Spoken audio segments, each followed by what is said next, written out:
जय हिंद दोस्तों। दलित यह एक ऐसा शब्द है जिसे न तो संवैधानिक दर्जा प्राप्त है और न इसके प्रयोग की इजाज़त है। खास तौर से मीडिया जगत में दलित शब्द प्रयोग करने की मनाही है। वो बात अलग है कि मीडिया आज भी इस बात से कोई सरोकार नहीं रखता और कोर्ट के फैसले के बाद भी पीड़िता को जाति बताते हुए उसे दलित बता देते हैं। आज मैं आपको बताने जा रहा हूं कि दलित शब्द की उत्पत्ति कैसे हुआ और पहली बार दलित शब्द का इस्तेमाल कौन किया, क्यों अनुसूचित जाति और अनुसूचित जनजाति के लोगों को दलित शब्द से जोड़ा जाता है और वाकई बहुजन समाज के लिए दलित शब्द का इस्तेमाल किया जाना उचित है कि नहीं है। दोस्तों, जब हमने दलित शब्द की उत्पत्ति की खोज इंटरनेट पर शुरू किया तो पता चला कि दलित शब्द का अर्थ मसला हुआ, दबाया हुआ, कुचला हुआ। एक शोध पत्रिका में 5वें अध्याय में दलित साहित्य की अवधारणा में दलित शब्द का अर्थ बताया गया है। इसके अनुसार हिंदू समाज व्यवस्था के अंतर्गत परंपरागत रूप से निम्न यानी शूद्र माने जाने वाली जातियों के लिए दलित शब्द का प्रयोग होता है। हिंदू धर्म में दलित को शूद्र नाम से पहचाना जाता है। दोस्तों, ऋग्वेद में भी शूद्र शब्द का स्पष्ट उल्लेख मिलता है। ऋग्वेद के अनुसार ब्रह्मा के मुख से ब्राह्मण पैदा हुए थे, भुजाओं से क्षत्रिय, जांघों से वैश्य और पैरों से शूद्र। इसी घटिया सिद्धांत ने दलितों को हजारों साल से गुलाम बना रखा है। लेकिन दोस्तों, आधुनिक भारत में दलित शब्द के इस्तेमाल का सबसे पहले विवरण साल 1831 ईस्वी में ईस्ट इंडिया कंपनी के आर्मी अफसर जे मोल्सवर्थ द्वारा मिलता है। अंग्रेजी फौज के इस अफसर द्वारा एक मराठा इंग्लिश डिक्शनरी में इस शब्द का इस्तेमाल किया गया है। इसके अलावा दलित शब्द का प्रयोग महात्मा ज्योतिबा फुले ने भी किया था और फिर ब्रिटिश सरकार ने इसका उल्लेख किया। सन 1921 से 26 के बीच दलित शब्द का इस्तेमाल स्वामी श्रद्धानंद ने भी किया था। उन्होंने दिल्ली में दलितोद्धार सभा बनाकर उन्होंने दलितों को सामाजिक स्वीकृति की वकालत की थी। दलित शब्द का संविधान में कोई जिक्र नहीं है। 2008 में नेशनल एसी कमीशन ने सारे राज्यों को निर्देश दिया कि राज्य अपने आधिकारिक दस्तावेजों में दलित शब्द का इस्तेमाल न करें। भारतीय संविधान में दलित शब्द के स्थान पर अनुसूचित जाति, अनुसूचित जनजाति का प्रयोग करना है। उच्चतम न्यायालय ने भी दलित शब्द को असंवैधानिक घोषित किया है। दलित शब्द को राष्ट्रीय पटल पर पहचान मिली।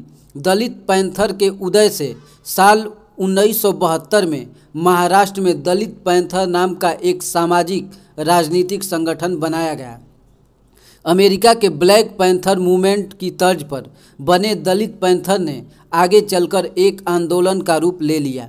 इसी आंदोलन से महाराष्ट्र में सामाजिक स्वीकृति मिल गई, लेकिन उत्तर भारत में इस शब्द को प्रचलित होने में और समय लगा। उत्तर भारत में दलित शब्द को प्रचलित काशीराम ने किया। दलित शोषित समाज संघर्ष समिति, इसका गठन काशीराम ने किया था और महाराष्ट्र के बाद उत्तर भारत में भी अति पिछड़ा वर्ग को दलित कहा जाने लगा। ठाकुर, ब्राह्मण, बनिए छोड़ बाकी सब DS4, यह काशीराम का नारा था। दोस्तों, यह DS4 का मतलब होता है दलित शोषित समाज संघर्ष समिति। इस शब्द का इस्तेमाल अंग्रेज भी करने लगे थे और आगे चलकर यही शब्द दलित शब्द में प्रचलित हुआ। 1929 में लिखी एक कविता में राष्ट्रकवि सूर्यकांत त्रिपाठी निराला ने भी दलित शब्द का इस्तेमाल किया था।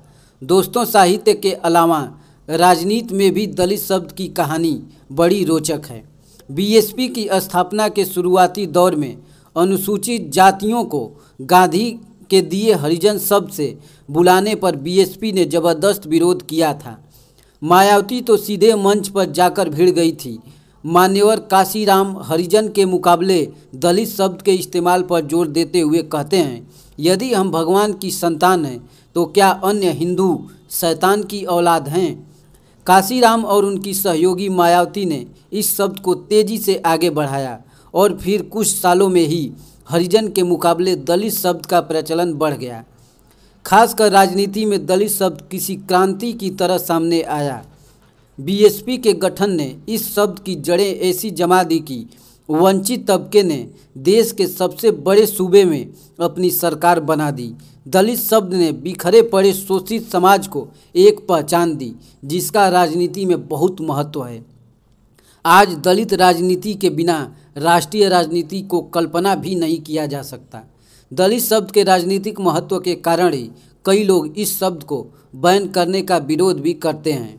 इन लोगों का कहना है कि चूंकि दलित शब्द SC/ST में एक राष्ट्रीय पहचान का काम करता है, इसलिए इस शब्द को बैन करना इसकी आपसी एकता को तोड़ने की साजिश की जा रही है। राजनीति और सामाजिक आंदोलन के नाम प्रताकों और नारों का बहुत खास महत्व होता है। ये महज नाम या प्रतीक नहीं होते, बल्कि एक विचारधारा होते हैं जो सीधे लोगों को एक सूत्र में बांध देते हैं। ऐसे ही दलित शब्द भी एक आंदोलन का शब्द है जो वंचित समाज को एकजुट रहने और संघर्ष करने की प्रेरणा देता है। दोस्तों, ये वीडियो आपको कैसा लगा कमेंट बॉक्स में ज़रूर बताइएगा।